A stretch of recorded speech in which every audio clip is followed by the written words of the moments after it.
Now, where are you right now? So we are in Atlanta. We're in Lawrenceville, Georgia right now. And you're already selling? Not yet. Our software is down right now. We're like rebooting the entire software. So I actually got ready to sell the other day and I was like, oh, it was like kind of hard to get back into it. And then they're like, oh, by the way, the software is down. We got to redo it. Yeah, okay. Yeah. So it should be back up by Monday or Tuesday.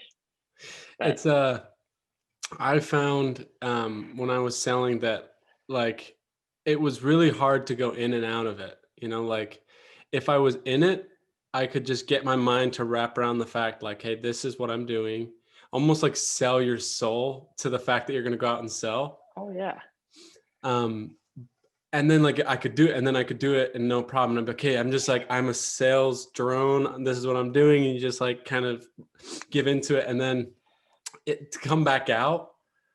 And then like I went on a vacation my first year. And when I came back, I was like, oh no. Yeah. That'll do it. I think that's been the biggest selling it, and you know this, but selling's not that hard. I mean, it's just a numbers game. But what I found over this last, because I sold October, November, and December, I learned how to do the on and off switch, which was cool, right? Like during the summer, it's super easy because you just start selling. But over the course of October, November, and December, I went on a vacation in October and I would sell 3 to 4 days a week. I'd hit my goal and I'd be done. And that's not how the summer mentality is. No. It's a lot harder to do what I did. Comparing the first part of the summer, the summer that I did, and then the 3 months that I did later, it was a lot harder to do the on and off switch. But it's a good skill to have. I think that's how life is. Yeah, I totally agree. Um, it you do kind of have like a weird set of circumstances when you're selling because it's like all you're thinking about.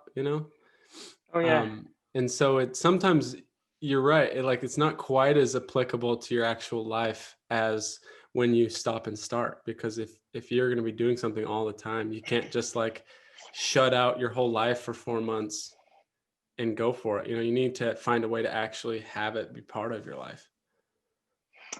yeah. That's been the last 3 months. We were just because it was a good way to make money, and it was just a good way to get ahead, and to also like sharpen my saw for sales because I didn't get a full summer like the other guys did, and so I jumped in late because I was really scared of doing sales again, and just avoided the fact that that Anthem was here in Atlanta. I was super self conscious about my sales abilities and never did it. But I didn't join until August 10th, so I didn't do a full summer like the other guys did. So it was a unique experience to get that month and a half of just a full sprint.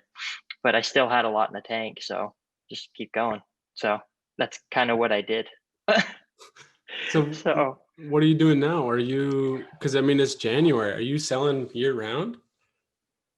I'm gonna hop back into sales. Yeah, the system will get rebooted on should be Monday or Tuesday, and I'm gonna go out and sell. And at this point, like Kaya and I, like if I didn't work at all, we'd be fine. Like we'd be absolutely fine. But for me, it's more of like, okay, I want to get ahead.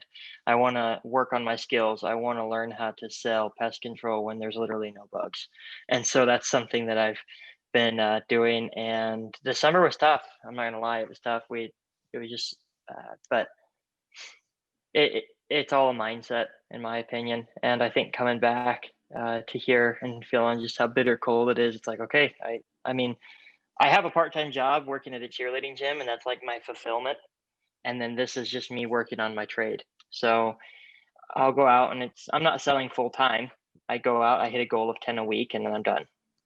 So what if I hit that in 2 days? If I hit it in 3 days, if it takes me 4 days, then whatever. But that's my goal. That's So awesome. yeah, good little preseason work and get some accounts under my belt before the summer starts. I'm at 87 accounts serviced and it's not even summer yet. So it's a good start. Yeah. Yeah. I mean, that's awesome. You're going to have a nice jump start on everyone when everyone comes out for the summer. That's the plan. That's the plan, and it sets us up in a good position to be able to get. I can get my goal for the total year is 500 sales. So we'll be I'll throw down a big number this year, and it'll set Kaya and I up to buy a house. That's our big goal. Yeah. Is to yeah, we want to buy a home out here in Georgia. So Cool. So what's in Georgia? I should have worn the shirt. I was debating about it, but Kaya has a weightlifting team out here, Okay. and we I'll give you a little bit of the backstory behind it. So we met at BYU, and she was training for weight. She wants her ultimate goal is Olympic weight. To weightlift in the Olympics. She's in the 59 kilo weight class, and the whole time at BYU, she was training there remotely with a team called Power and Grace. And pretty soon you get to a point where when you're outlifting the male football players, you got to move out to where the Olympians are at and all of that stuff. So Kaya communicated with her coach, and they decided that for her to continue improving, it would be best if she moved out here.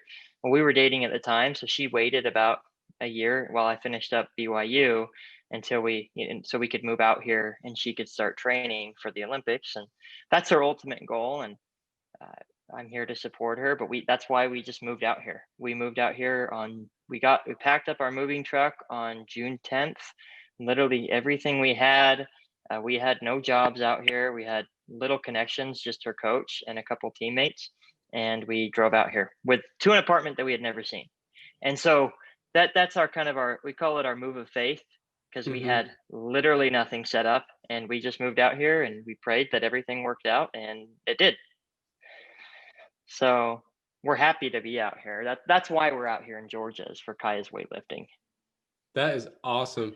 I love that. We did something similar, not weightlifting, but when we got married in February, and then I did my last summer in Chicago, and so we got married in Arizona, and then it was like pack everything up. We're going off to Chicago to an apartment we've never seen, and I loved it. Like it's so fun and exciting. You're like, did you say did you guys move out when you were still dating, or were you married at the time?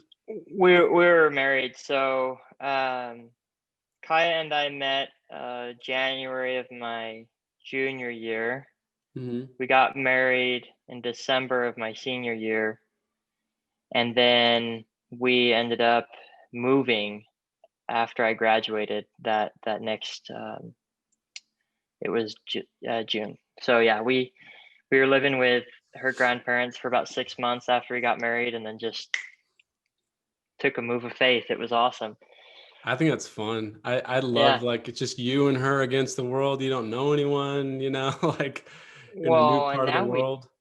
now we do. It's crazy. Like we moved out here. We didn't know anybody but a coach and a couple teammates, and now I have I coach cheerleading on the side, and the girls that I coach are connected to Kaya's weightlifting coach, and I know most of that school, and I have friends that work in an FCA program, and the people I work with at cheerleading, and then the people that work at Anthem pest control. Like we've really, and then in our church ward is just awesome. We've just made so many friends, and so now it is home. So we You love think it you'll out here. stay there? Do you think that's the do you know, kind of long-term trajectory? We will definitely buy a home out here, and we will definitely stay out here for 4 or 5 years. After that, we don't know what we want to do exactly, but we do know that whatever we do, if we stay here, then great, we'll keep the home. Uh, and if we leave, we'll just turn it into a rental and just have a home down here, and have somebody else pay off our mortgage. So that'd be great. I I love that. I don't know why more people don't do that. That's our plan too. So we Airbnb out our basement. We live upstairs. But my thought is like, why would you? I mean, I like the idea of accumulating properties. I don't like, why would you Oh sell yeah, a house? You should just keep it, rent it out, and well, you have to save enough money to get another house. But I like that. Like every time you move, if you're gonna move, just rent it out. Just buy another yeah, one. keep it, because then you're accumulating assets along the way, and I just think that's a lot smarter. I mean, you look at how much it costs. Like if you profit from a home and you if your home rises in value, you're going to lose a lot of it in closing costs. And it's been cool because I'm not an expert on all this stuff, but we have some friends that have been telling us a lot about it. It's like, well, I'd rather just keep the house and just rent it out, just like you said. Makes sense. And then you always could go back to it later down the road if you don't want to have renters. And once it's paid off, I don't know. Yeah. So that's our game plan with Georgia. We'll definitely keep a house. We're going to buy a house out here we want to buy one in like October or December. And then we want to continue living out here. And I'll do another summer with Anthem. That's the game plan right now. And then we will just move on, go from there. I think it's everything works out. Everything has always worked out. That's if we can move cross country and have nothing and then everything works out, I think we're going to be just fine with whatever we do moving forward. I think, yeah, everything's always worked out for me. I think it's attitude, but I definitely just, we always make it work. So, yeah.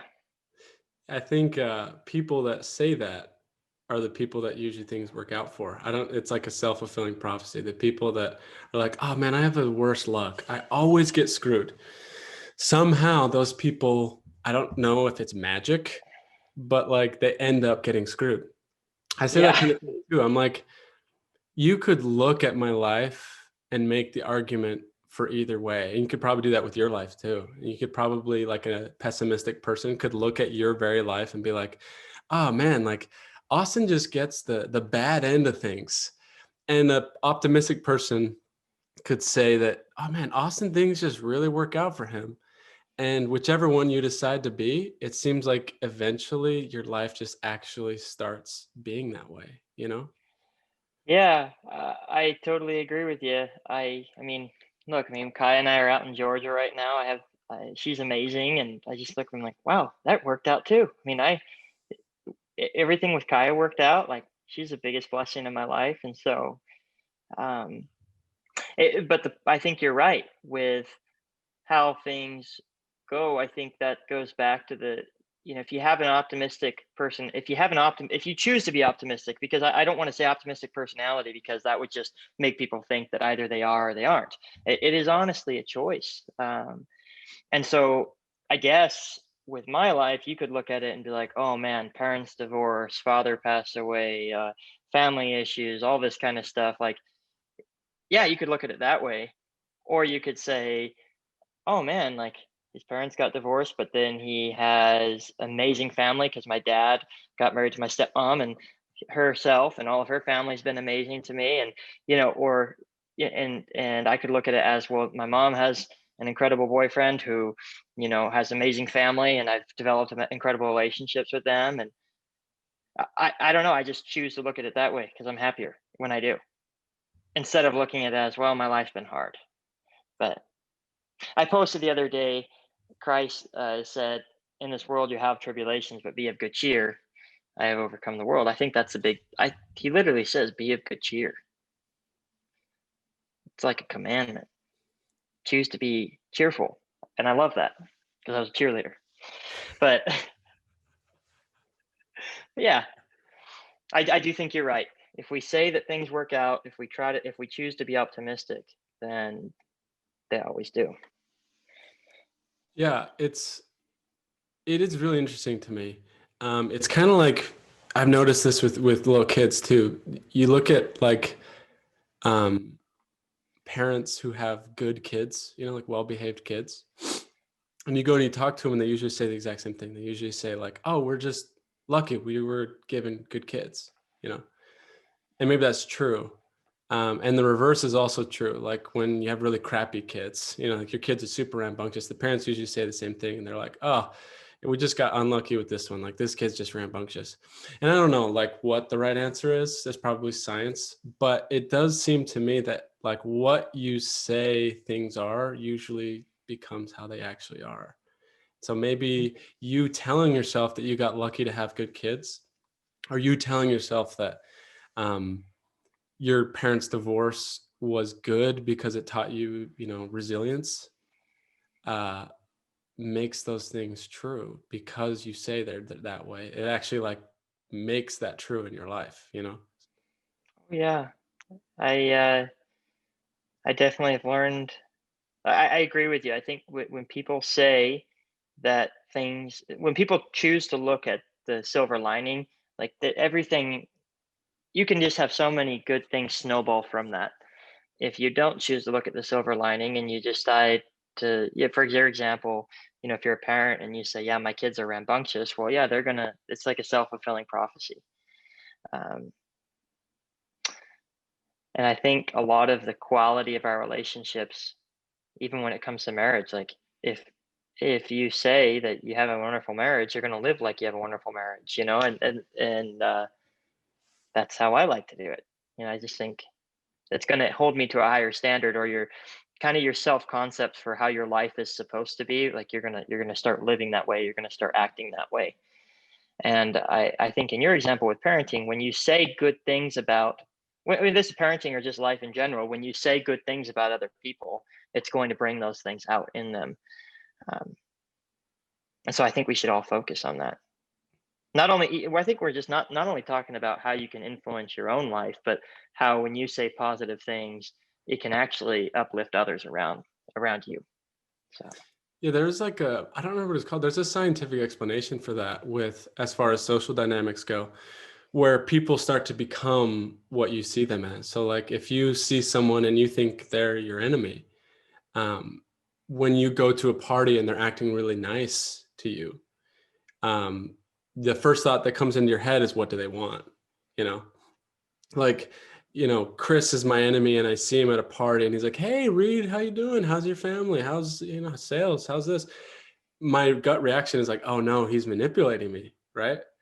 And that affects the way that I treat him. Maybe then I'm like, yeah, thanks, Chris. Like, whatever, like, buzz off. I'm not going to be manipulated by you.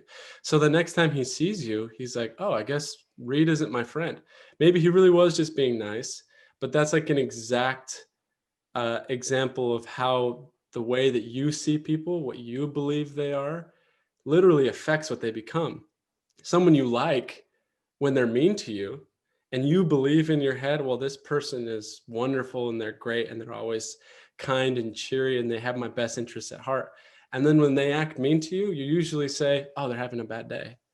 You know, whatever you see is the truth. I mean, you give people enough benefit of the doubt in your perception of them that people can be whatever you believe they are. It doesn't even really matter what they do. That's why people stay in bad relationships, because they're like, oh, he's such a good guy. He only abuses me and yells at me because, he's overcoming something, rather than like, he abuses me. That's should be enough to mean he's a bad guy. yeah, that's an interesting take, and I think it's totally accurate. If people love to have the good seen in them. Um, I think what we see in other people is often a self-reflection, like a reflection of ourselves. So if I see the good in other people, I'm probably pretty confident in myself. If I don't see the good in other people, I'm lacking something within me, and I have to bring others down with me. It's like Totally. it's the crabs in the pot. If you have if these crabs are all boiling, if you have a bunch of crabs in a pot and they're all boiling, and then one tries to get out, they all reach down and pull it down. And so I think that negative personalities and negative people, they want to bring others down with them because they lack that within themselves. And this isn't talking poorly about those individuals. It's just analyzing where those feelings and where those thoughts come from. And so I guess where you start is within yourself. You work on your self-confidence, you work on your habits, you work on your health, all of that. You work on your spirituality. And then once you start with yourself, you start seeing the world around you change. And I know some people could listen to this and say, well, that's a bunch of,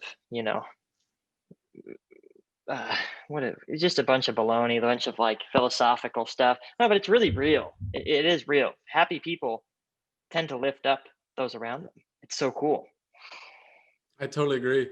I think about like when I'm insecure, like if I just got an F on a test, you feel like, wow, I'm stupid. You know, you're like, man, you feel insecure about yourself, right? Like I wasn't smart enough to get an A. And you walk out and you see people like laughing in the hallway. Your Oh brain is gosh. like, they're laughing at me, you Hmm. know?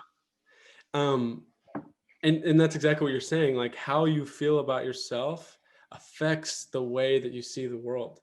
And like if I got an A on that test and I walk out and those people are all laughing, I think to myself, oh, they're laughing about something totally different. That has nothing to do with me. They're not trying to make fun of me. I don't even know those people, you know. But like insecurity kind of like masks the way you see the world. You know, like if you have a zit on your nose and you're walking down the hallway and everyone that looks at you, you're thinking, oh, they hate me. They're so mean. They think I look stupid and they're just looking at my zit. When in reality, they're looking the same way that they always do. You are the one that's projecting, you know? What is it? I looked at one of your recent podcasts that you had. It was a little while ago, but it was like people don't really. I don't want to say this to like in a negative way, and I don't. And I remember you and your podcast, you didn't say this in a negative way either. But a lot of people aren't. They're not judging you. They're not making all these conclusions about you. They don't care. We think it all up here.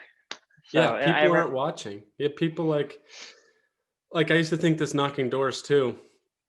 You know, like you knock doors and someone's like, screw you, like what are you doing on my doorstep? And they're really mean. Like, man, they hate me. They like think I'm such a loser and They don't. like get a real job and what am I doing? And then you realize those people aren't thinking about you at all. They Yeah. forget in 5 minutes. They don't care. It's just like their reaction, what's going on in their day. Maybe they got in a fight with their spouse, you know, Yeah. whatever. But like, you really shouldn't take those things personal because people don't care about you. You know, most people Yeah. don't care about you. Well, and I think if we're going to relate this back to door knocking, when I've been talking to the new guys I've been working with, I say as soon as you let emotion after one of those doors take over your day, you're done. You're done. You're not going to have a good day because and this even goes to guys that who will try to get back at them, and I've done that too. Same. And this, and I'm not talking poorly on this. An excellent salesman, he's awesome, but I tried it one. He tried this little tactic that I heard that he had done, and I was like, I'll see how this goes. And so when you knock on the door and they just start screaming at you, you just go, fine, I'll turn it off, and you just walk away. And they're like, wait, what? So it's funny, but I did it one time. I'm like, man, I just feel like a jerk because I try to get back at this person. I never have done it again. But the point is, if you try to one up somebody, if you try to get emotional, or if you really take those things to heart, uh, it's just going to destroy you. And so in door knocking, the key is turn the emotions off. Just go to work. If someone's mean to you, who cares? I think that's a really good skill that I've taken from door knocking and I've put into real life. I'm a pretty emotional guy, but at the end of the day, when it comes to work, you just have to get to work. And then over break, I can get emotional, or like really, you're like, watch that Hallmark movie with my wife or something like that. That. But there's time and a place, but definitely not on the doors. You don't want to get emotional on the doors. I totally agree. I am an emotional person as well. And I feel like the hard thing about emotion is that you can't like pick and choose, you know, like people say, well, if you take the emotion out of your life, um, you know, like what a dull life. And I guess if you were to take the emotion out of your whole life, you're right. I wish that you could say like, give me happiness, but don't give me, you know, anxiety, or like give me love for the people that love me, but don't give me love for the people that don't care about, like, don't give me unrequited love. Don't give me, you know, painful love. Like, don't let me love the abusive parent, because if you could do that, you could have all the good emotions. But the hard thing about emotion is if you don't feel, if you don't want to feel the bad emotions, you can't feel the good emotions either. You know, like And then this isn't related to door knocking, because I completely agree with what you're saying with door knocking. Like, and not only door knocking, but like confrontation. I think you should take all emotion out of confrontation. Even if you're mad at someone, you shouldn't like yell at them. You should think about it from a Never. stoic perspective. Like, because if you yell, Yeah. then you lose, right? Yeah. But I mean, like in your life, what happens with people is they feel such a negative emotion about something, like they don't feel like they're worthy, or they, had a bad relationship, or they're depressed or whatever. And they're like, okay, I'd rather just get rid of all emotion just so I can't feel this emotion, like, and that's why people turn to things like substance abuse, because it's a mask for emotion. It's like I feel so bad about my depression or my anxiety that I would rather have no emotion. I'd rather numb myself to feeling. So I'll drink away all my emotions, and then those people don't feel as much joy either. Like you were saying about the Hallmark movies, like you need to express your emotion in good ways, because not if you're like, I'm just going to get rid of all emotion so I don't feel pain, you end up not feeling joy, you know?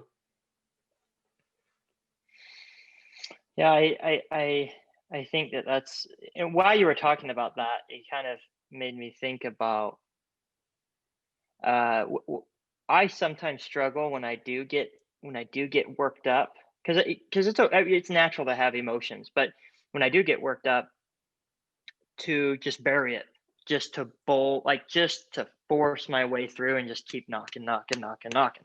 Yeah. And I realize that's really not the way. If you take a second, if you breathe, if you recognize, okay, I'm feeling angry, I'm feeling frustrated, I'm feeling a little under the weather, whatever it is. If you just give yourself permission to feel that emotion for maybe, I'll set a timer on my phone for 2 minutes, and I'm just going to feel it with no counter arguments with it. Just feel it. And then when the timer's up, I'm done. I'm done. I'm going to move forward. I'm going to go back. Now, when you were talking about like masking emotions, I think most of the times, like if I were to ever get in an argument with my wife, it's just because I'm feeling insecure about myself. And I think we all are. I think human beings are the same way. When we're arguing with somebody else, a lot of times we're trying to fill a void within ourselves. And I've just seen that. I try to be conscious of what's going on up here. And so when I start getting anxious, it's just because maybe I haven't done my morning routine. And that's, if I don't do my morning routine, I'm a disaster the rest of the day because I'm so upset I didn't get off to a good start. If I don't go to the gym, if I don't do all this stuff, it snowballs in the rest of my day. Should it? No. But I let something like that kind of affect other parts of my relationships with other people or with my job or anything like that. So masking emotions isn't good. You have to recognize them, and you have to find a healthy way to deal with them. I completely agree. I like what you said about the morning routine. I've noticed most of the time what you're saying the emotion is about is not usually the real source. Like you were saying, it's like if I'm fighting with my wife, if I catch myself being like really snippy, um, it usually doesn't have anything to do with my wife. It's usually like, 100%. um, like I had a bad day at work, or more often than not, it has to do with like sleep and exercise. Like if I haven't exercised in a week, or like I feel bad about myself or whatever, everything I do has like a lens of a little bit more pissy. Yeah. It's just like when you're breathing, when your heart is beating, when you're sweating and you feel good about yourself, it's just like so much easier to just be chill, you know? I think our bodies were meant to be used. And so when we don't use them, I mean, you got to think of them as a machine. If you just left your car outside and you never did any oil changes, you never refueled it, or you filled it with a lot of crap, which we sometimes do with the food that we eat, or we're not using it frequently. If you were just leave it out there, fill it with the incorrect type of gas, and then try to fire it up in a very important moment, you're going to break down. And our bodies are pretty similar with how our minds work with it. And so that's why I think a morning routine is really special. You don't have to take a cold shower, but you do need to get up, use your brain, and put your phone away, read a book, and go work out. Go do something with your body. And I think that's something that I've struggled with. I'll get on my phone and I'll fart around on my phone in the morning, and then same thing. I like how you said the lens. There's a lens that gets put over your day, and it's like, ugh. I'm big on morning routines. I think they're the key to any success, whether it be sales or within a relationship or a job, or it's just a kick. It's the way to kickstart a day. Yeah, I really like what you've been doing. I've been following. Oh, if I didn't already say this, Happiness Hackz. If you're listening, follow at Happiness Hackz, and you can talk more about it. But it's awesome. I follow it. It's a lot of positivity, health, wellness, mindset stuff. It's run by Austin, and it's great. And you can give more details on that. But one thing I've been seeing on your Happiness Hackz Instagram page a lot is the 75 hard that you've been doing. Yeah. I think Mm-hmm. that kind of thing is so cool. Like you're getting out there, you're forcing yourself to callous your mind. What is like David 2 Goggins. workouts a day or like? Yeah. So the program is two workouts a day. They both consist of 45 minutes. One of them is outdoors. It doesn't matter if it's snowing or raining or if it's freaking cold. It has to be outdoors. And then you drink a gallon of water a day, which is just healthy for your body. It's not crazy. It's actually fairly good for you. You read 10 pages of a book. You take a progress photo every morning. I do it every morning. And then you stick to a diet. So there's no like cheat meals. And then you don't have any alcohol, which has been easy for me. But the point of this is like a lot of people would think of it as like a diet or like a physical fitness program. And in my mind, it's absolutely not. It is literally just a discipline program. So it's not going to, I know a lot of people have, I was looking it up online. A lot of people are like, well, it's going to change the way you think about food. No, it's just teaching you discipline. And I think it's something that discipline is the key to happiness, if you ask me.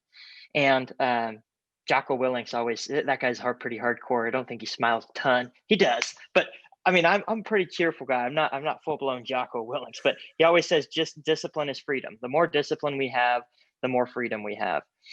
And same thing with Goggins. I mean, you said callous your mind, do hard things, because what that does is increases our confidence within ourselves. And it kind of goes back to what we talked about earlier with, if we're confident in ourselves, are we going to have any need to put other people down? Absolutely not. So the more confident you are in yourself, the better off you are. But anyways, the 75 hard is more of just a mental toughness challenge, just improving the mental endurance. It's for 75 days straight. I'm on day 6 right now, and it's been great. A couple changes to my schedule. I was living a lot of it, but now it's just a strict schedule. You can't miss a day, otherwise you restart. So on March 21st, I'll be done with it.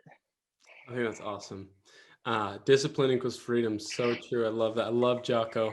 Have you read his book, Extreme Ownership? I'm in the middle of it right now. I think it's amazing. Oh, it's great. And I love that concept. I think it's a misunderstood concept.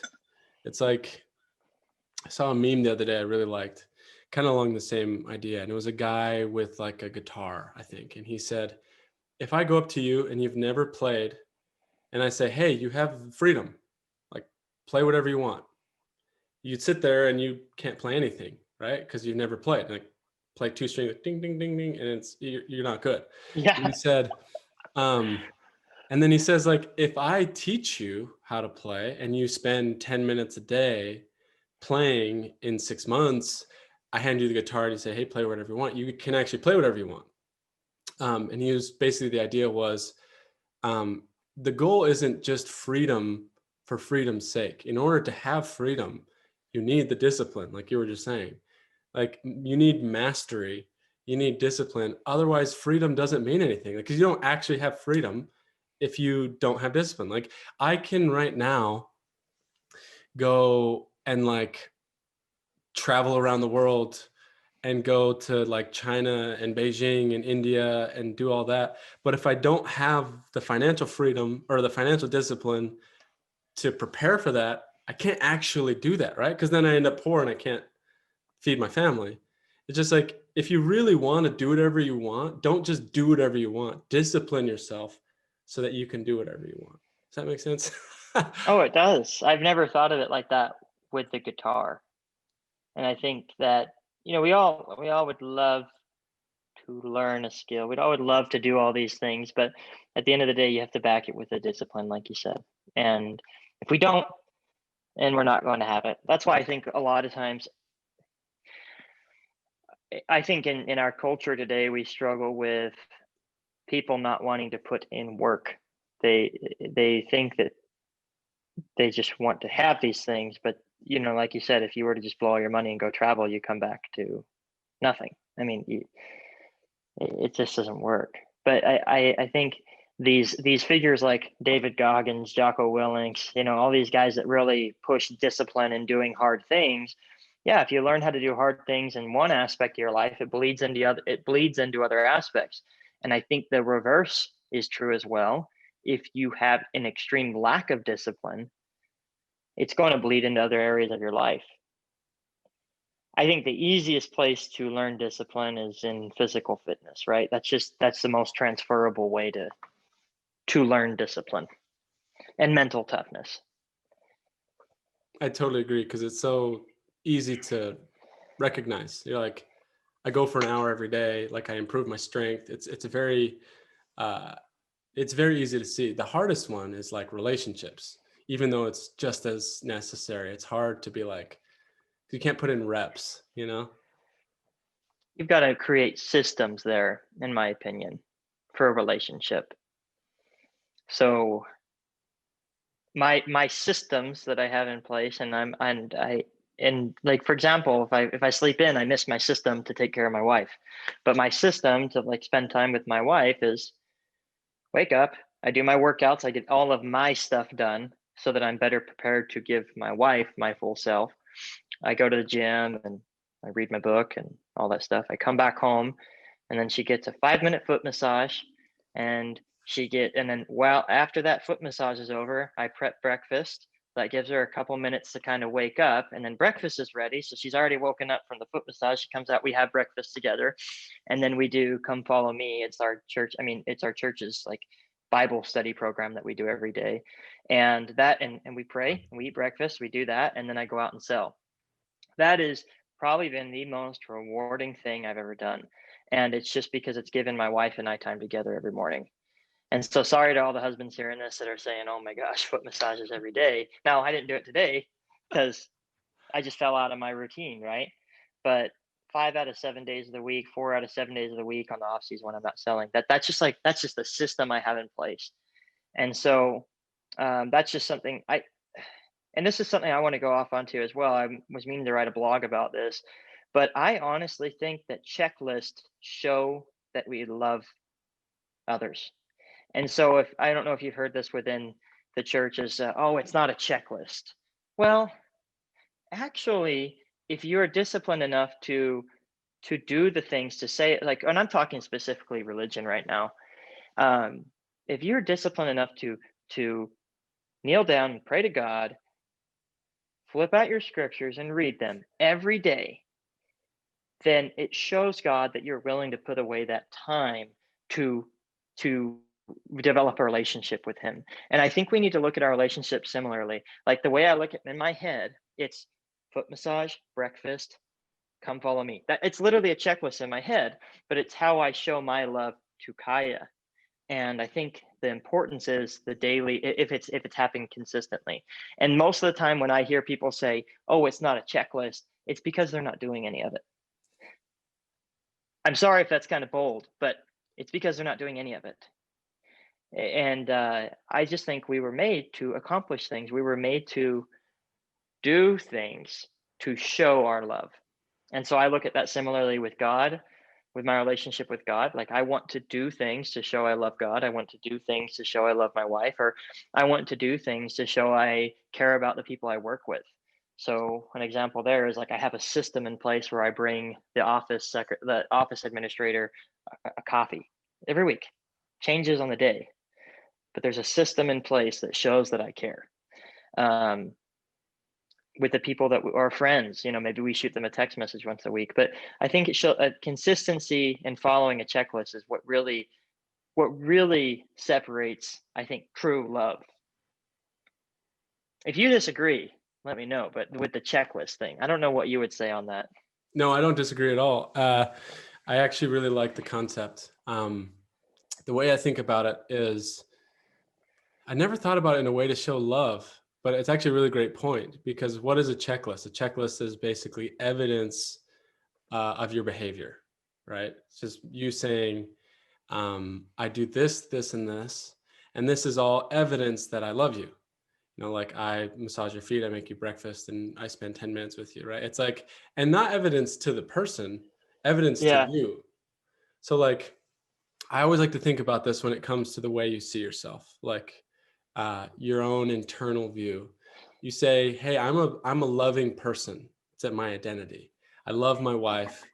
I love my administration worker, right? But your identity always derives from your behavior, right? The way you see yourself, how you decide who you think you are, you observe in your life. And so if I say to myself, to use your example, I'm a religious person.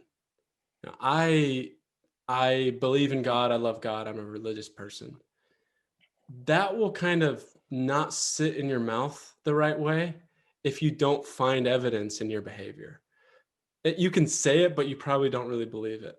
So if you're like, hey, I'm a religious person, I love God, but then you look back on the last 6 months of your life, like, well, I'm not doing XYZ, right? I'm not going to church or praying or like loving my fellow yeah, man or reading my scriptures. So the checklist is basically a way of ensuring that you are doing the behaviors that reinforce the identity that you want. And I think that that's totally a good way to do it. So if you want to see yourself as like a hard worker or an athlete, things that people really want to be, look at the evidence in your life of that identity. And if you want to be an athlete and you look at your life and you don't see the evidence, you don't see, do I eat right? Do I work out right? Make a checklist, right? You can real. change your identity by changing your behavior. And I think that's interesting. You can change your identity by changing your behavior. I think they are, because a lot of times we say we need to change the identity first and the behavior will change, but they do support each other. If you just change behavior and you don't allow your identity to change, then you'll just go right back down into the old identity and the old behavior. And so the key there is, okay, I need to change my behavior and my identity, but I like how you said the behavior supports the new identity, and it's this positive catch 22 that keeps working. Whereas just there's a common pitfall that we run into typically around this time of year, where it's, I'm just going to change my behavior and I'm just going to go to the gym 3 times a week or 4 times a week or 5 times a week. I'm just going to lose 30 pounds. But inside, I used to weigh 250 pounds, right? I was a big dude. And I had to change my identity to say, I'm a healthy person. And those new systems I had in place supported the new identity. However, if I hadn't decided that I was going to be a healthy person, I would have never shed any of that weight, because I would have done these systems. And then my I would have realized, man, I'm starting to become healthy, but in my mind, I'm not that healthy person anymore. So I'm going to go back to my old behavior. Does that make sense? Totally. I completely agree with you. We It's so interesting. There's actually a study that they did. I was reading about it in the book Atomic Habits. They did a There you go. study, and I was just about to talk about it. Amazing. yeah, yeah, it's great book. And one thing that I don't remember the name of the study or anything, but one thing they were talking about was with smokers, and they would go up to two different smokers, and they would offer a cigarette to two people trying to quit smoking. And person number one, if they were to say, if they were to say, no, thank you, I'm trying to quit, versus person number two who would say, I don't smoke. Person number one sees themselves as a smoker who's trying to stop smoking. And person number two no longer sees themselves as a smoker. Even if they both have smoked the exact same amount, the person who no longer sees themselves as a smoker is much more effective at quitting because they're now changing their identity, right? They're like, oh no, I don't smoke, rather than like, I'm a smoker and I'm trying to force myself to not smoke. I'm trying to change the behavior without changing the identity. You're exactly right. If you do that for too long and if you try to change your behavior and never change your identity, eventually, like the guys on Biggest Loser, right? They change their behavior, they lose 200 pounds, they go home and they gain it all back because they never saw themselves as the more fit person. They just changed the behavior. That's huge. I think sometimes we feel, as you were talking about this, I think sometimes we feel like we're doomed to our old identity because of maybe people around us, maybe other people around us are holding us down to that. And so that's why they talk about you're the average of, the 5 people you hang out with, right? If you're trying to quit smoking, if you're trying to quit drinking, or if you're trying to quit doing things that, if you're in college right now, you want to get your life put together, but all your friends go out and party all night. What do you think the chances are of you telling them, hey, I don't do that? And they're like, no, you do that. This is, that's who you are. Come out with us. And so there's a lot of things that we have to control. Atomic Habits talks a lot about controlling our environment. So part of that would be, hey, I've got to replace this environment. I got to get rid of this environment and surround myself with people who are going to allow me to adopt this new identity. Kaya was really big in helping me learn how to start being healthy, start making healthy decisions, because she helped me understand, you can do this, right? I thought I was always big and tough. I could lift a lot of weight, and I met her and she's just like putting up tons more weight than me, and she's like, you don't need to be big to lift a lot of weight. And she helped me understand that there's a new identity I could take about, that I could adopt. And I love it. I'm healthy, I can still lift a lot of weight, but I'm not chubby anymore. It's great. I I feel love that happy. example. That's actually, like, I know that that's a literal example, but that's actually very metaphorical as well. Is like, hey, I like clinging to these old identities because they're how you see yourself, and you justify them in ways that aren't even true. Like you just said, you're like, well, I don't want to like be smaller because then I won't be strong. But the truth is, like, Exactly. you can be strong anyway. Yeah, I lost, what was it? Like I almost weighed 250 pounds. Kaya met me shortly after. And I was one of those guys like the gym. I thought I was so strong into going bench press. And then I started to live my life a little bit healthier. I started to think, okay, I'm going to be healthy. I'm going to walk to class. I'm not going to eat Cafe Rio every day. I'm not going to, all of these things. Like, I'm going to start acting like a healthy person. I shed all this weight off and my lifts started going up. Like, what's going on? I don't need to be huge to lift high amounts of weight. Now, if we're going to talk weightlifting, Kaya is the expert here, and she doesn't specialize in the bench press and all the kind of like the stuff that typical guy would think of. She's doing like the clean and jerk and the snatch and the very technical lifts that are the most athletic out there. But that was just an example that I thought I could share. Is when it was so interesting. My lifts went up when I started to just be healthier. I didn't have to be a big, like a offensive lineman type of dude. I could be healthy and lift weight. Yeah, shattered your belief system that you were upholding certain behaviors based on this belief system, and then it shattered it. That's so Hmm. interesting. Makes you wonder about yourself. You're like, what beliefs do I have that aren't true, that are reinforcing aspects of my identity? Like maybe, man, I can't even think of an example, but I'm sure there are examples of like, oh, I do this thing because it's good for me. Like I am really obnoxious at parties because it lets people see me as more confident, Mr. Alpha. So I always come in and I tease people and I'm like really mean to them. When the truth, like maybe that's a belief. Maybe you're just a mean person and you tell yourself that because it's a Funny. belief, that's like reinforcing something. You're like, oh no, I'm mean because I'm cool.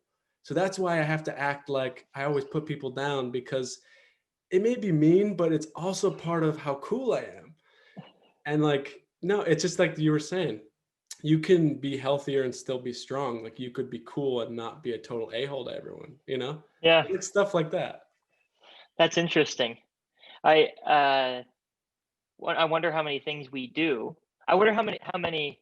That's earpods falling out.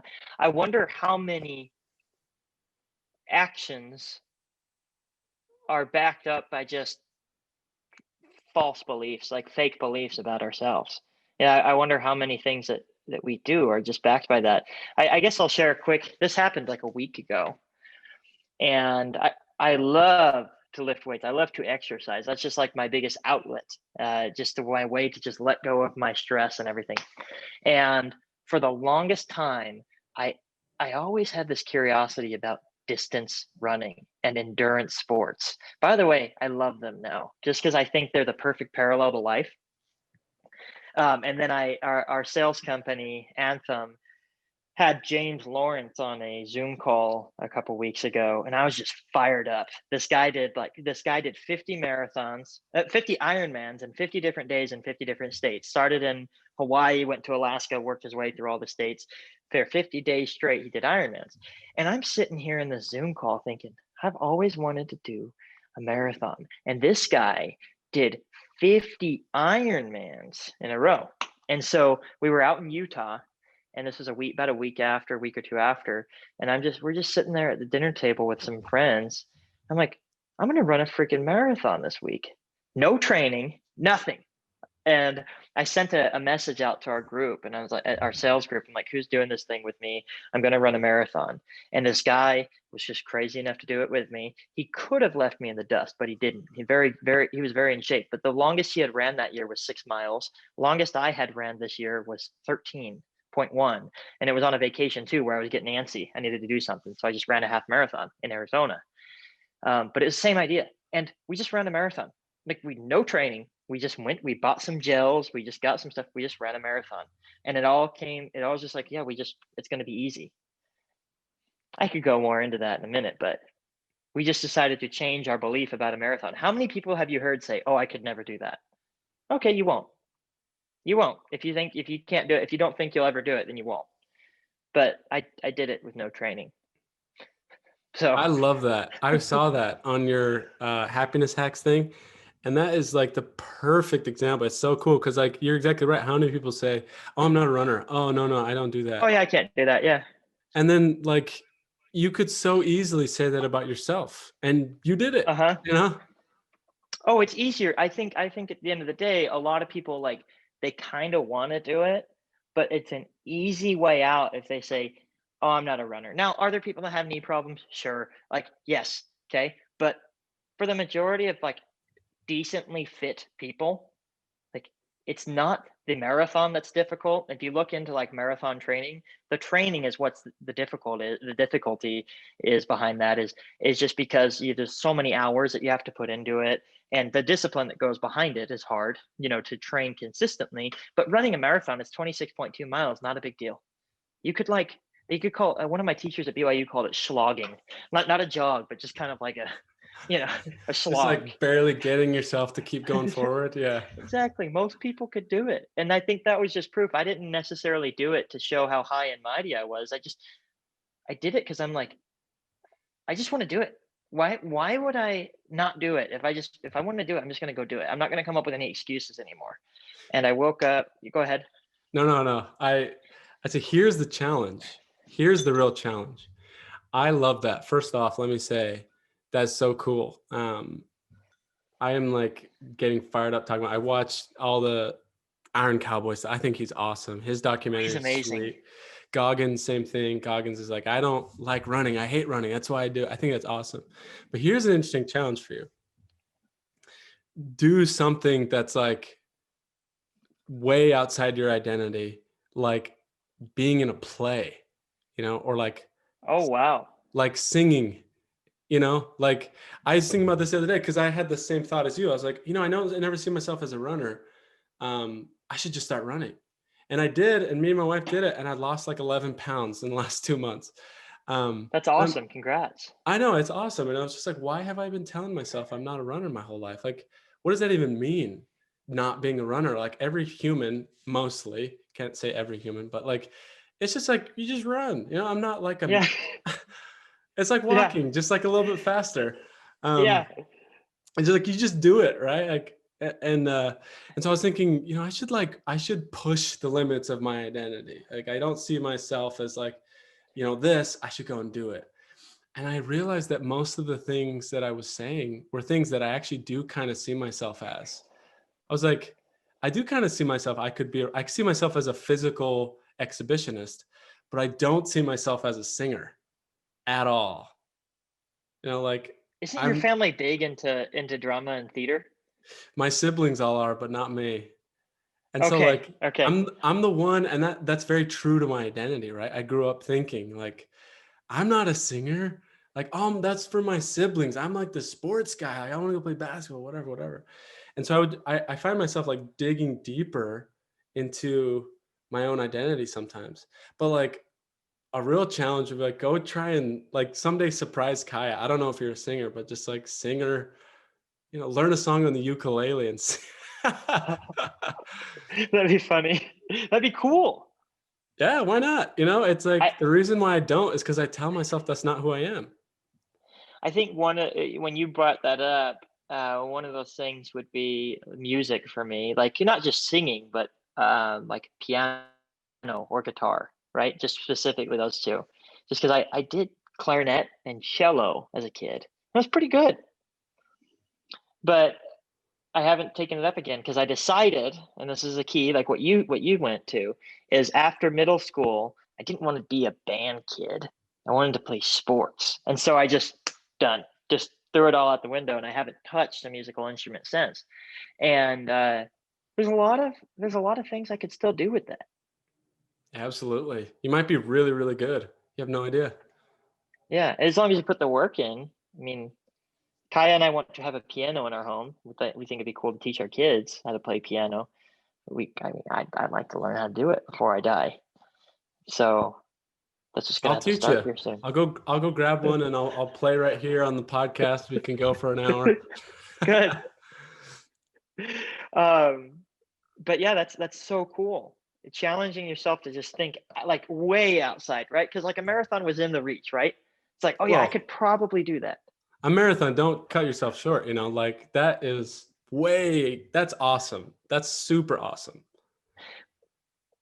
Well, the next thing after doing that is an Ironman now. Obviously, it's like, okay, I did a marathon with no training. What could I do with training? And the Ironman is within the next 2 or 3 years. 100%. Like I'm going to do it. I want to do it so bad. Just because I think, first of all, I love endurance sports now. I kind of joke with Kaya just because she's a power athlete, and now I'm just gonna go and have all these type 1 muscle fibers and kind of just Yeah. run a bunch. But the cool thing is I like the idea of just like, okay, like maybe Kaya and I will volunteer to be in a community play one day. I know her family did that growing up. They did ballroom dancing, and her family was all in this play. Like, how cool. They decided to branch out and just do something fun that excited them. So Hmm. I love that you bring that up. And I guess that to our audience, we could just invite everybody, hey, pick something that you want to do that you never thought you could do, and go learn it. Just go learn Yeah. it. Pick something that's like if somebody knew you in high school, they would never guess that that's what you're doing now, you know? Because like I feel like people have like a brand, and you think of 100%. like Nike as a brand, and you don't see Nike in a store that looks like Tiffany's, where it's like everything is like very plush and very nice, and the people that are going there are like very rich, and they're buying diamonds, and then afterwards they go get brunch at a super swanky place. It's like it's a specific person, and the brand brings that thought to your head. And people are like that too. People may think of Austin and they think of a certain list of characteristics. I'm probably same with me. like super hot, super cool. uh, um, and what I always like to do is think about like, what do people see you as? If there was a documentary about your life and people were predicting what was going to happen, what would they think was going to happen next? So like, let me guess. Reed is going to do some physical thing, or he's going to like do some real estate thing. I don't know, because I am too close to myself to know. But like, what if you did something way off the radar from what people expect of you? Like someone hasn't seen you in 10 years and then they see you and you're like singing opera or, like really expanding, like writing a screenplay. Can you imagine? I've never even thought of that. Can you imagine doing that? It'd be wild. I've never done that either. I don't know the Writing a first thing book. about that. Writing a book is up there. That's one of the things on my list. And I think a lot of people have convinced themselves that book writing is only for the book writers. But have you ever noticed that like writing a book is number one on the bucket list too? That's up there with a lot of things, and Same, a lot yeah. of people just go, yeah, well, that's just for the other people. Like if I could do, and I think a lot of times the bucket list is a dangerous thing because how many people actually do it? It's just a list of just desires. And when what we really need to be doing is like dividing those up. Like this year, I'm going to knock out these four, and Hmm. making a game plan for it. And man, it is so interesting to think that a lot of the things, a lot of the times we hold ourselves back from doing things just because we're like, oh, other people do that. It's not my brand, just like you said. That's Hmm. so cool. I never thought of it as like a clothing brand, but it does relate back to how we kind of hold ourselves. Brian Tracy, and I listen to a lot of sales audio. It all goes back to self concept. We act in direct accordance to our self concept. We won't go outside of it. So that's why we have to change that belief before we could go. With this scenario, we really do have to change the identity before we go start taking actions. If it's going to Yeah. be something crazy like that, we've got to start saying, yeah, I'm a screenwriter. I write those. You have to start Crazy. believing that. Yeah, it's weird because like I don't really believe any of those things, but why not? Like I don't know. It's interesting. Like each person, exactly what you said, self-concept. Like you really are limited by the boundaries that you set on yourself, and you're pretty limitless in the amount of things that you can try. And Uh you huh. probably surprise yourself in the amount of things that you'd be good at. But most people figure out like this is the version of me that gets by. This is the version of me that I'm most comfortable with. I've already tried most of these things and I'm pretty good at them. Why step out and like try and write a book or be in a play? Those are, like my right brain is so developed. Why would I try left brain things like that? That's just making me vulnerable to suck. And no one wants to suck at stuff, Yeah. I'd never heard that. Making me vulnerable to suck. Yeah, it's fear of failure there, right? Yeah, and you're limitless. And I don't mean like everyone is good at everything. Obviously not, but you can Yeah. choose to suck at whatever you want to suck at. Just as long as you don't care that you suck, just go try whatever you want. Yeah, give it a go. I think I think it's fun to kind of just be one of the things I look back on my like up to this point in my life, like spontaneity is like the number one thing that has granted me the most like happiness and success. Like whether it was trying out for like college cheerleading or high school cheerleading, the way that went down is I'm just walking down the hallway. First of all, a little bit of background. I talk a lot about this in my blog, but I was terrible at basketball. Like and I still laugh with my friends to this day. But all of middle school, I would kind of carry this ball around because I had this dream to play in the NBA. And I got cut my seventh and eighth grade year. I had this amazing coach who would stay after school. Like he was the basketball coach, like one of my biggest.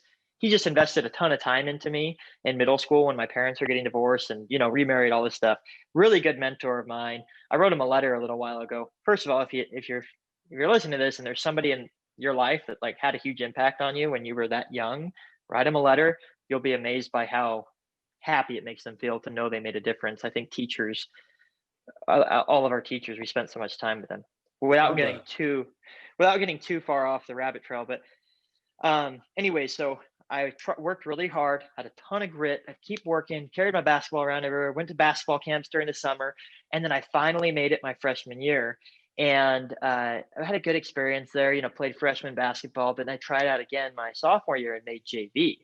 However, me and a couple other guys, we only got put in unless we were up by like 30 points. And it was just 30 points. Like if it's 25 points, we didn't get put in. But as soon as we got up by 30 points, it was like, all right, send the bench warmers in. And it was all of us coming off. We all had like red marks on our knees from sitting like this. My dad called it bench disease. And the red marks on your knees just from like, okay, just watching the game. All right. So terrible at that. And then there was a specific game where we got in, there was like 10 minutes left and we almost blew a 30-point lead. So, and the coach is screaming like, get the hell out of here. He was mad. And there were times when I'd get the ball at the top of the key and the coach would yell from the sideline, like, oh, Austin, pass the damn ball, just screaming at me. And, if I ever made a shot in basketball, people just lost their minds. Like I made a 3-pointer in an away game and, all the parents, all Austin's in the game. I made a 3-pointer. Everybody lost their minds. And we're up by 30 at this point. Oh man, I could go off about all these crazy, these like when I was in the game for the last 3 minutes, we were up by 31 game and I really wanted to shoot a basket. Pretty selfish move right here. But I got the ball with I tried to do like a buzzer beater. We're up by 30. It was just embarrassing. Okay. But the point is I wasn't good at basketball and I ended up switching to wrestling. And while I was wrestling, I saw these guys doing flips. Like, that is so cool. Like, how do they do this? They're so athletic. I wrestled for a year. I think it was probably the best sport to do just because it just taught you so much ownership. Like if you sucked at wrestling, it was your fault. If you won, it was your fault. Just so much ownership and hard work. And so one of the things I liked about that is it just kind of opened my mind. Like, whoa, I can wrestle. Like my first victory in wrestling, I beat some kid that was like 220 pounds and I weighed 180 at the time just because I went up to the weigh-in table and there was nobody to wrestle in my weight class with a weight class above me. I'm like, just give me whoever you got. I just want to wrestle somebody. And I know I'm going on a lot for this, so I'll get to a point. No, go for it. But man, that thing looked like Jaws. Like if you were to look at that match, like it was just me crawling around with this big dude on top of me, just like murdering me. Like it was bad. But there was one part in the match where he just got tired and I put him in a half Nelson and won. And I ripped my mouthpiece out and just screamed. It was one of the coolest moments. The point I'm trying to go with this is like wrestling taught me like, okay, I can do other things. And those guys flipping, like I kind of want to do that. And so I had a season of wrestling, coolest thing ever. And I was walking down the hallway one day and I heard these girls talking about male cheerleading. Like, that's cool. They do flips. And so I walked past them and then I thought about it. I'm like, that sounds cool. And I turned around and I walked back to them. I said, what's going on? They talked to me. They brought me to like an open gym that night. They told me how to like shoulder press a girl. And then I was digging it. I was like, this is so cool. And I showed it to my dad in his office that night and I handed him over a stack of papers. It was the next night. I handed him over a stack of papers and I said, I want to do cheerleading next year. And he just looked at me. He goes, what? I said, yep, I want to do it. And I signed up, I tried out, I did cheerleading in high school and it was just the coolest thing. I was good at it. But had I not been willing to like change who I was, like change my idea of what I could do, I would have never turned around and walked back to those girls in the hallway. I would have just said, oh, that's not for me. But dude, how cool is it? I got to have the coolest athletic career in college because of that one day I decided to turn around, be spontaneous, and on a day's notice, sign up for cheerleading. Coolest thing ever. And it had the coolest reward. So I think spontaneity is really important. I don't know how to tie this back in because I think I've been talking for so long. But the point is here, just got to be spontaneous. You got to try new things. Has some cool rewards. I seriously love that story. And you're good at it. You did it in college. It's so cool. I read this article and they study luck, right? Like luck is an actual studyable thing, which I didn't know. And one thing in the article it talked about was the people that are the luckiest, that things seem to just work out for, are the people that are willing to take opportunities that are right in front of them.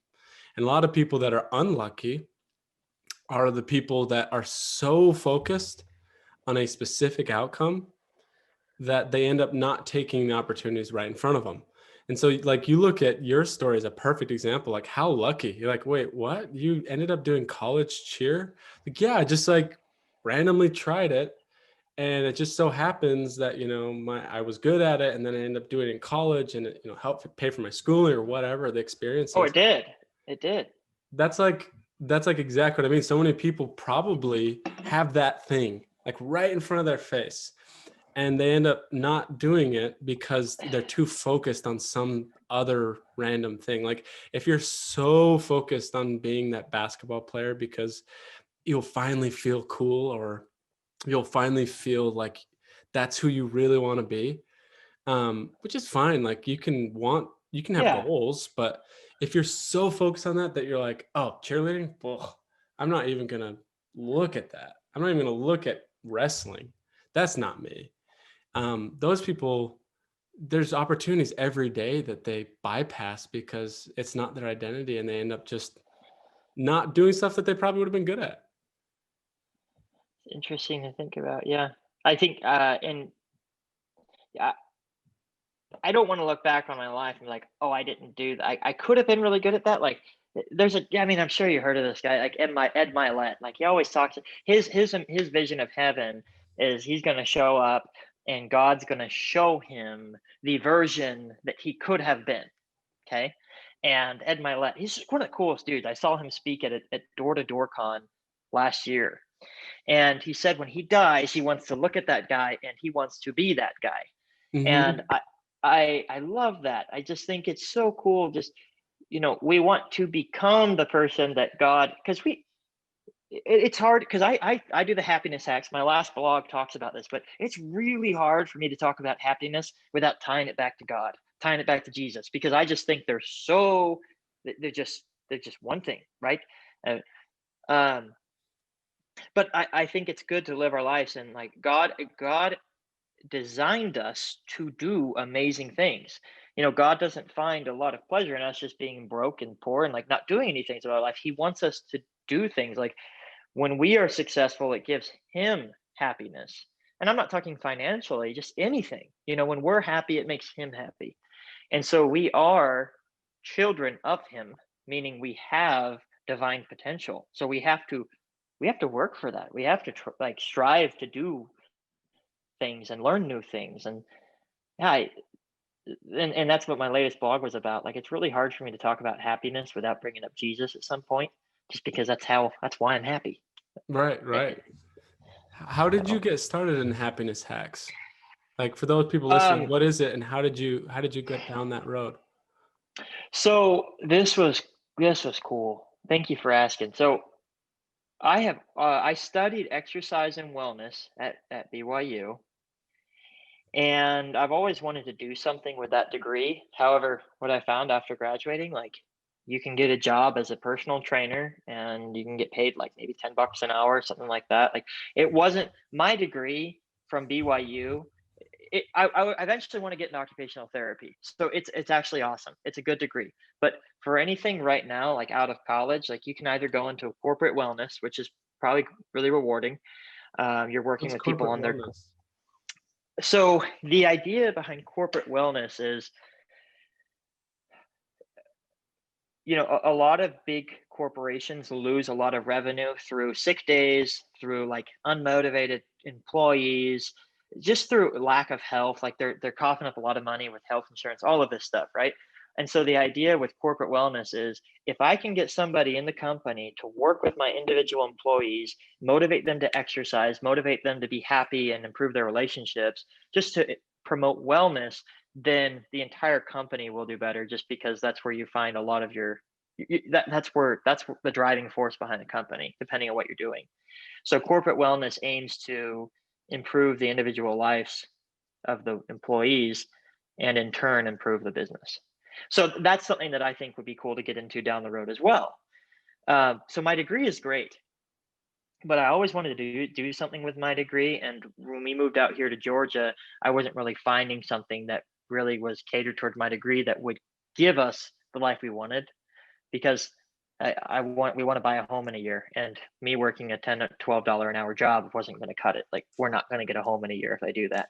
Right. That's ultimately why I got involved in sales. However, Happiness Hacks was born while I was listening to Atomic Habits, one of the coolest Oh, books ever. yeah. And he talks about, in that book, he talks about his blog. Do you remember that? How he Uh-huh. talks about how he just was consistent with a blog, and eventually it turned into something a lot bigger. And now he's this expert on habits. So I heard this and I'm like, well, I love happiness. Like, if there's one thing in my life that if people were to look at me and say, what is Austin known for? It would be positivity and like being happy. And so I'm like, I want to be the expert on happiness. And so I thought I would go on walks. So we moved out here. I was unemployed, couldn't find a job.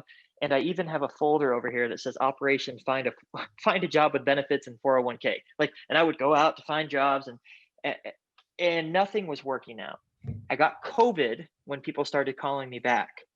And so we had to stay in our house. And at the time I was listening to Atomic Habits, I would go on walks around our apartment complex.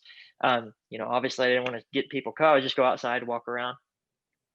And then I was thinking one day, I'm like, man, I could write a blog on happiness and things that we've done. And then wait, I could turn it into like a t-shirt thing. And I've still yet to do that just because of fear of failure, if I'm being 100% honest. Turn it into t-shirts. And then I could turn it into an Instagram page and post positive stuff. And then I could interview people. And it just turned into this idea. And I just made it happen. And I've just been consistent with it on the Instagram page ever since. But it's in my mind, Happiness Hacks is a way for me to brand myself as like the Happiness Hacks guy. Oh yeah, that's Austin. He's the expert on happiness. You know, that's what happened with it. And it's been one of the coolest things because I can have my job that provides for my family with sales, right? But then I have a couple things in my life that bring me a ton of fulfillment, and I have a calling in our church. I do missionary prep. Cool. That brings a ton of fulfillment. It's an hour a week. I have a cheerleading job, and during the summer, I'll do that for 4 hours a week in an evening. And then I have Happiness Hacks. So all of these little things just bring me a ton of fulfillment. And Happiness Hacks is one of the biggest things. Like, that's my little baby, and I just get to do that the rest of my life. I Just love it. trying. Yeah. I love it. And I love, I think a lot of people, when they start stuff like this, the fear of failure is obviously there. I love the idea of just like, well, just do it. Don't put so much pressure on it. Like if you like it, like keep your job. Like some people go and they quit their job and they're like, I'm going to start Happiness Hacks and this will pay all the bills tomorrow. It won't. And no, and even if you have a good idea, it's going to take some time to grow and everything. And it also takes like an environment, like you're growing a seed, you can't be like, grow, you stupid it, Yeah. like you have Yeah. to love a seed for it to grow. And so like, if it's so stressful and you quit your job, like, honey, this blog better pay the bills by next week or else It then it's it's brought not me going to be a no good revenue. blog. Yeah, it's Yeah. not going to be, because it's not going to just flow out of you. It's not going to be like, it's not just going to be like your baby anymore. It's going to be like, I need to make this work. And that ruins it. Yeah, that's a good point. I think, uh, man, well, to be honest, like if I were to give you a yearly report on the revenue that Happiness Hacks has generated, it'd be negative, right? Like at this point, and I'm okay with that. But I but I know that eventually, like as I keep producing, like one of my ideas is to create shirts that promote happiness, and I'm going to call it positive apparel. Now, and I told you to be 100% honest, the reason I haven't done it is just paralysis by analysis. Like I haven't sat down to even plan because I'm scared. Like, oh, will it even work? And that's just me being vulnerable right now. I need to sit down and make a plan, right, and execute it. But I know that just like this is how life works. If you're consistent with something, if I'm consistent with posting daily on Happiness Hacks, if I'm consistent with getting people onto my Instagram live and interviewing them and finding out about their lives, if I'm consistent, then the numbers will come. I'll get a bigger following. But if I only focus on the following, it will destroy the passion. And so I love how you said, like, if I were to just quit my job, all of my jobs, and be like, I'm only going to write stuff about happiness hacks, like I wouldn't even have any content. Hmm. That's the other thing too, is I started happiness hacks, and that's one of the biggest reasons I got involved in sales, is because I started happiness hacks, and a really good friend of mine, Jeremy Davis, messaged me. He said, dude, you should post things that you do in order to be happy. And at the time, I'm doing this blog about overcoming fear and following your dreams. And here I am. I just thrown in the towel to summer sales. I just quit, and it was with solar panels and out in Utah. And I quit. And I was like, I can't do this. And I ended up doing DoorDash for for the 2 weeks before we left, because I'm like, I'm gonna make more money doing DoorDash, uh, if I, than if I stick it out in door to door sales before we leave. We spent a little bit of time with family before we left. I'm like, I don't want to do this anymore. I quit. Right. And so here I am here at my kitchen table working on this happiness hacks blog, and I'm so pumped about it. I'm like, dude, I have no credibility right now. I threw in the towel on my dream because I knew that door to door sales was the way that Kaya and I would have what we wanted. We have a dream to have a home. And I knew that that was an avenue that we could take that would help us get there.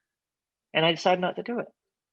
And then this buddy of mine, I don't, and I told him later, thank you for sending that to me, because it helped me have have a moment of self reflection, where I decided, man, I need to confront my fear. And that goes into how I decided to do Anthem Pest Control again. I called up Mitch Matthews, who is the president, and I knew him from BYU, and he just connected me with it. And on a Sunday night, I talked to the team lead in Atlanta, and on a Monday morning, I showed up at the office and I went to work. It was such a cool experience for me that I will always hold, special and honestly sacred, right? Like it gave us the chance to like have it gives us a chance to just get on our feet. Like, and it's given me so much joy. I've loved working for Anthem. But man, happiness hacks, not only did it come out of a time that was just crappy. I mean, we were unemployed, we had no jobs, I had COVID, we were stuck in the house, couldn't do anything. We had no income, and our savings was just getting eaten away from our apartment. And then it turned into something that was like amazing. And then it helped me kind of like stick to my word, and it still Yeah. does. Like when I posted that thing about the marathon a couple weeks ago, I posted it 3 days prior, and I'm like, I'm doing a marathon. And the morning of, I'm like, why? What did I do? But happiness hacks has been a way to hold myself accountable as well, and I like that. I really like that. I think that's awesome. I think I like the content. Um, I think it's just it's not just that I like the content for the content's sake, which I do, but I also like really the fact that you're making content in that way. Like like if I didn't know who you were and I just saw the content, I would be like, oh, this is good content. It's cool. I'd follow it, whatever. But I think what people relate to with it is that, like, I don't know how to describe it. Like that your content could have been compiled by different people, like most content is, like travel blogs that a lot of people send in their content and they just repost it. And it Uh-huh. wouldn't feel as cool, because I think what I like and what most people like about your content is that it's just like a reflection of an actual person's struggle, one person, and they can see themselves in that. So when you talk about, like when you proposed, or you talk about when you quit the first time doing solar, it's like you hear this content, you hear this advice on happiness and stuff like that, and they feel like they're like you, they relate to you. And that's what makes the content good. Not just that the ideas are good and the stories are creative, but also like, hey, this is a person that's like me, and they're making content and they're pushing the boundaries of themselves, and they're, like trying to grow. That's what people relate to. They relate to you even more than the content. Does that make sense? That does, and I appreciate that. Yeah, I appreciate you. Yeah. I think something that when I started the Instagram page, I appreciate what you said. Thank you. Yeah, no problem. When I started it, if you look at it from like an Instagram algorithm perspective, Hmm. it would be okay. I called him, and this is great advice. Still, I'm not downplaying it, but he said take content that you've seen on other people's page, take it and put your own flip on it, and then repost it, or like give them credit, repost it on your page. And I think that's a great way to build an Instagram following, just because you find, what did he call them? You find that he called them unicorns. You want to find the unicorns on other pages, repost them on yours, and get the same like likes on there to boost the algorithm on your page. And I like that. But he's one of the things he said is like, if you build, if you only try to do your content, then it's gonna just gonna wear on you. And I think that that's a really good advice. Like for my posts and stuff like that, maybe I want to pull content from other places. I want to see what's done well to build the following on Instagram. However, at the end of the day, I do want it to just be relatable. So all of that stuff on there has just been stuff that I've thought up. And a lot of the things, like if you see a quote on there about persistency, chances are that week I'm struggling to be persistent. Okay. So a lot of it's just self-reflections that I'm putting out there that's helping me kind of stay on track. And that's how I kind of look at it, as my kind of something that helps me stay accountable. But yeah, you gotta, I like to keep it original. I want people to see that I'm just a normal dude. I'm just trying to do cool things, just trying to do fun things, and trying to build something out of our lives, Kaya and I's lives, and like push those boundaries and push and achieve our goals together. Because honestly, well, all the stuff I do is I want to do it for Kaya and I. Um, that's like, she's the big why. Yeah, she's my big why, is I want to work hard so that her and I can have a life that we want to have. So Where do you, how do you define that to yourself? Like I think about this all the time with my wife too. Like, hey, the life we want to have. You mentioned the house. Like, what yeah, is that dream life? I mean, you don't have to go into all the details if you don't want oh, to. that's a good question. What is the dream life for Kaya and I? Um, we want to have a family. I think that we'd be a killer team. That we're going to be a killer team when it comes to like raising kids, and I think it'd be fun to have a bunch of kids. I think it'd be fun to have a ton of kiddos. That's one of the things. I know it, like fun is relative, right? Like I know it's hard work, Right. but for our vision for our family is to have a home out here in Georgia, and have a couple kids out here in Georgia. We want to adopt a couple kids who just didn't have the opportunity, and I think that's really important, to give some kids the opportunity to be within a family. Like Kaya and I have a good little setup. We want to raise kids with good values, and if there's ever been a kid who we really follow Operation Underground Railroad. I'm like, man, how cool would it be to be able to give a kid an opportunity at life? Because you look at something like OUR, and it's like they're literally rescuing kids from hell. Like it's hell, like what they go through.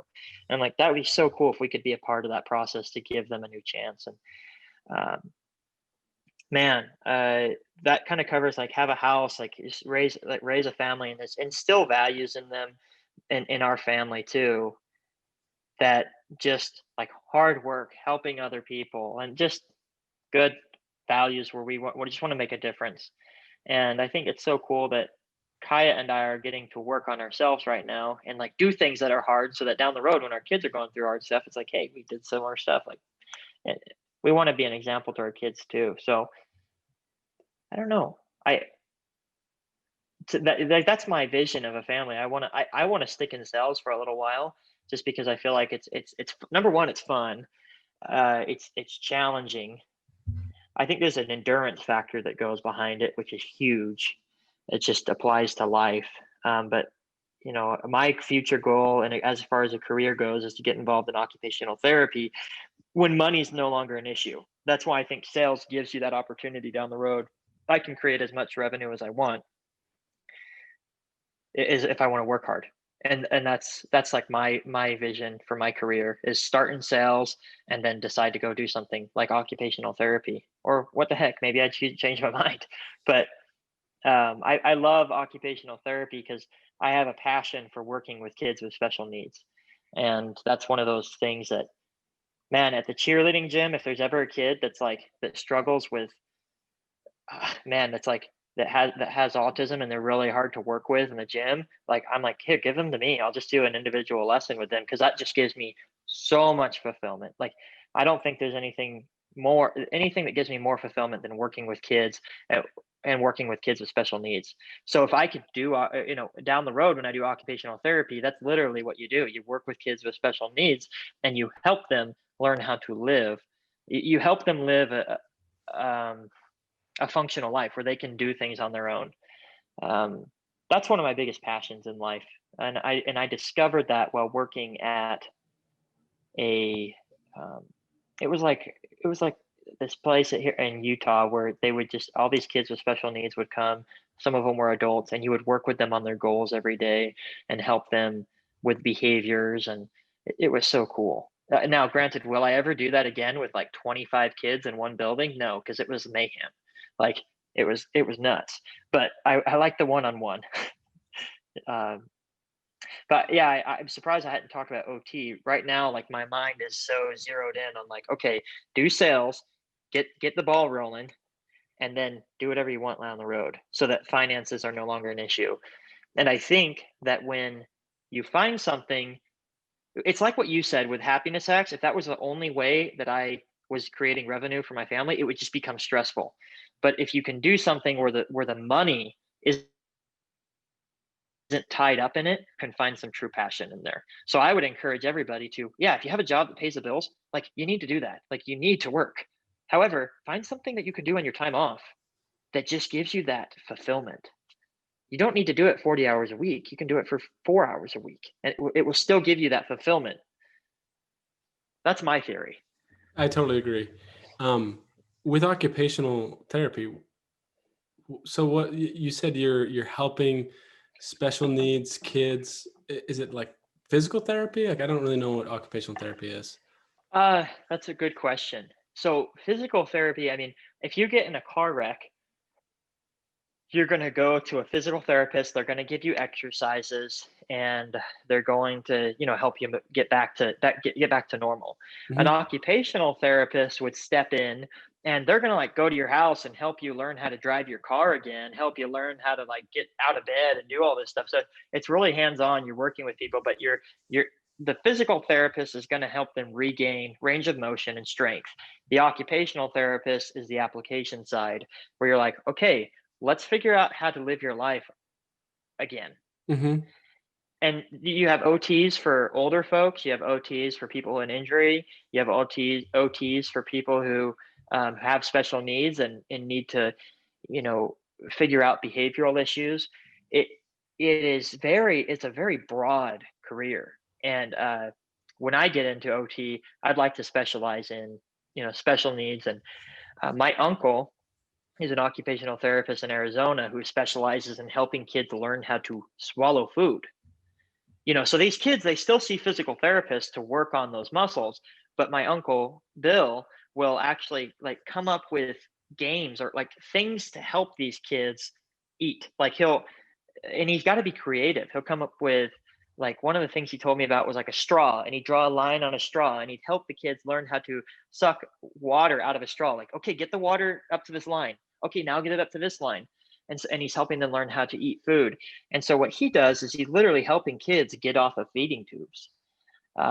Incredible. And he's had such a rewarding job because, like, we don't really think about the ability to eat as something that's like important to live, but Hmm. it really is. We can't eat, we can't live. And I mean, he's getting kids off of feeding tubes, and he's gotten the most rewarding letters of like, hey, you literally helped our kid survive. Yeah. So that's, Yeah. I see that and I'm like, man, that's fulfilling. My dad, so my dad got diagnosed, what, 2 years ago, a year and a half ago, with Parkinson's. And one of the things that he has to go to, he has a physical therapist for swallowing. And they like Yeah. learns how to swallow. And like, if you, if you, like lean forward and swallow versus leaning back and swallow, it like activates a different part of the muscle. So he has reps that he does and stuff like that. And you don't think about that, because you just do it naturally. That is so cool. Well, is he doing better now? Yeah, yeah. He has done a lot of things. So he takes medication. He did like the swallow therapy. He's learned a lot of little things. It's interesting how much of your physical uh life you take for granted. Like Oh yeah. he was saying he doesn't have this problem yet, but as Parkinson's develops, one thing that happens is like people fall. I think that's a pretty common Parkinson's thing, and just old people, they fall, right? Their balance and everything. And he says one of the training that he received was, I think it was taking little steps, something that a younger person does naturally. If you start falling, you take little steps to kind of catch yourself. An older person, for whatever reason, doesn't. That's why they fall, because they don't take little steps. They'll just like take one step and then end up falling over. And so he said he like literally went and had someone coaching him on, hey, practice these little steps, because this is a muscle that you're going to need if you fall. And most things you just do naturally until you can't, like, have you ever gotten an injury or anything like that? Oh yeah. I mean, uh, not something super severe, but I mean, muscle fatigue, or maybe I pulled something in a workout, and then you're like, oh man, I can't do that anymore. Like an ab? Oh, I don't remember what happened. It wasn't that big a deal. I like strained an ab, or maybe it was a rib. I didn't even like break anything. It's just like, I can't even remember now. It was forever ago. And I remember thinking like, oh my goodness, I use my abs for like literally everything. I don't even like notice all day long. Yeah. Oh, it's amazing. I think that kind of goes back to the general idea that we don't really appreciate something fully until it's taken away from us. Uh, we can, but oftentimes we forget to be grateful for those things, and then we're like, man, I really wish I had that. I mean, I know the day after my marathon, I couldn't move. The night of, I was like, oh, I feel great. This is fine. I'm a little sore. The next morning, I woke up and I'm like, I was crawling up the stairs because the only thing that worked were my arms.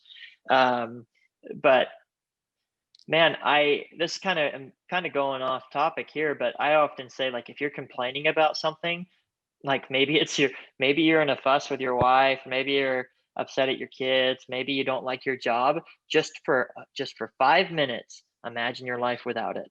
I hear people complain about their jobs all the time. Okay, fine, take it away. What does your life look like? And they're like, "Oh." Like, "Yeah, your life's not that bad. Quit complaining." Like if you're complaining about something with your relationship with your wife, like, I don't know, like maybe there's a pet peeve that you have, and it's like, okay, just take her out of your life for a minute. What's your life look like? Quit complaining, right? Like that's a really easy way to think about things. Like, if you take things for granted, just take it out of your life for a minute, see what your life would be like, and then maybe that way you don't have to go through the, okay, I'll take it away for you so you can be grateful for it. Yeah. I don't I, know. I like to think about how often do I complain about things that I can't control? And if I can control them, what am I doing to control them? So it's like, if I'm complaining about, the one I complain about the most is like lower back pain, right? I just like have low Okay. back pain. And I always think to myself, when I stretch, I don't have low back pain. So why is it that I ever complain? Like, I should just stretch. And obviously there's things in people's lives that they can't control, Yeah. and you still feel the need to complain about. I'm like, I get that. Um, but at the same time, if you can't control it, like if you're complaining about something in politics or whatever, of Oh, like and that's been big recently. your governor did such and such, whatever thing. And it's like, if you can't Yeah. control it, probably shouldn't spend a ton of time complaining about it. And if you can control it, you probably shouldn't complain about it either. You should probably control it. You should probably change it. I think that's been big. One of my mom's boyfriend was talking to me on the phone about happiness hacks when I first started it. And this was before everything, like the political climate was just boiled over. But something he said, he's like, it doesn't matter who wins, you're going to have people that are upset on either side. So what a cool idea that you have to just help people be happy. And I think, and I want to address this because I think it's so important recently. It's like, dude, you don't have that much control over politics. Like, I like to listen to some political stuff, but I'm very careful not to do it. Like during the summer sales season, I don't listen to a lick of the news. You know why? I can't do anything about it. I just want to control what I can control.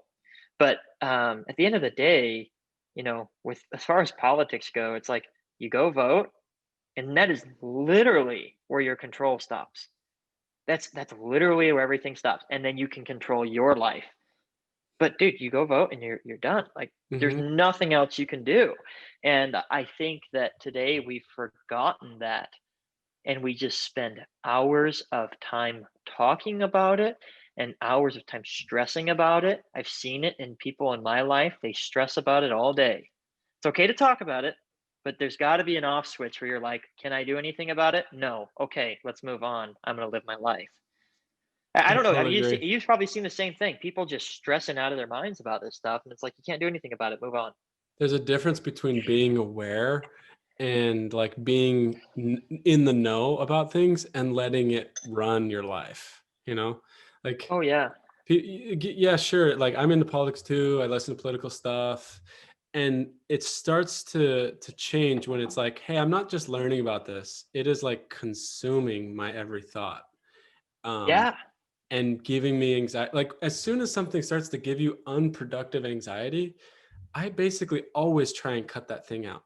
Like, sure, there's some productive anxiety, like if somebody is trying to rob your house, the anxiety that you have to protect Yeah. yourself, or even more so, like just the thought of someone robbing your house, that anxiety might propel you to get a security system or whatever, protect yourself. Those are good, but there's unproductive anxiety, which is like, oh my gosh, well, what if, like what if like terrorists come into Mesa, Arizona and just kill us all? It's like, well, is that really productive? Are you going to now protect yourself more, or are you just going to be a nervous wreck about it? Like if you can't change a behavior to improve the anxiety, you probably shouldn't worry about it that much. Yeah. No, it's huge, and I think we would all benefit from that. Um, one, if you ever listen to anybody who's going to help you with happiness, and I think Brian Tracy talks about this a lot in sales too. Like, just don't watch the news in the morning. Or I don't know what sales audiobook I was listening to, but it's like just don't listen to the news. Like, cut it out of your life. Like, just and it's good to be aware, but at the same time, man, sometimes filling your mind with that. Like, I just wish that there was an outlet where like and there is the guy from The Office did some good news. It's just all Mhm. good news. Coolest thing ever. I don't know if he's still doing it, but my whole life as a kid, and I'm upset that he beat me to it. He had a bigger platform to launch it from. But this guy, my whole life growing up, I'm like, why isn't there a positive news station? Why don't we just have something that's just all good news? And that guy did it. It was so cool. It was such a cool thing to have during a dark time during 2020. And John, I think it's John Krasinski, something like that. He Mhm. he did it. Oh man, what a cool thing. But yeah, just in that made you feel good. You watch one of those Mhm. videos and you're like, man, the world is actually good. The world is a good place. Yeah. It's Yeah, funny how skewed your perspective of the world is depending on what you let in. Like if you follow a bunch of positive accounts like Happiness Hacks or something, or yeah, you start to think like, oh wow, things are turning around. The whole world is turning around, isn't it? yeah, And like if all of your friends are liberal, the same thing, like, oh man, everyone's becoming more liberal these days. It's like, yeah. not really. In fact, it's just kind of your little circle, and it's hard to get out of that. But you know, It is. It's the world is kind of the world. The what we believe the world to be is just a product of like what we choose to look at. I think what hmm we choose to surround ourselves with. I think that's cool. Like using social media and as something. It's like what are the accounts you follow? Do you follow people that are just negative all the time, or do you follow people that are doing things that are positive, that are encouraging? And anytime I see something remotely positive on my account, like I just okay, follow that. And or anybody doing something positive with their life, I'm like, okay, I want to get on an Instagram live with this person. Let's pick their brain. Let's put that out there because we need more of it. And hmm that's what happiness hacks is right now. Is hey, let's get similar to what you're doing, like interviewing cool people that are just like, hey, let's talk about cool things. Let's talk about positive things that make us better. I don't think you would ever do an Instagram, a Zoom call and just complain the whole time. No, It's always to add value into people's lives. There's enough of that already happening. I don't need to do a Zoom call to to highlight it. And somebody else will take care of that for us.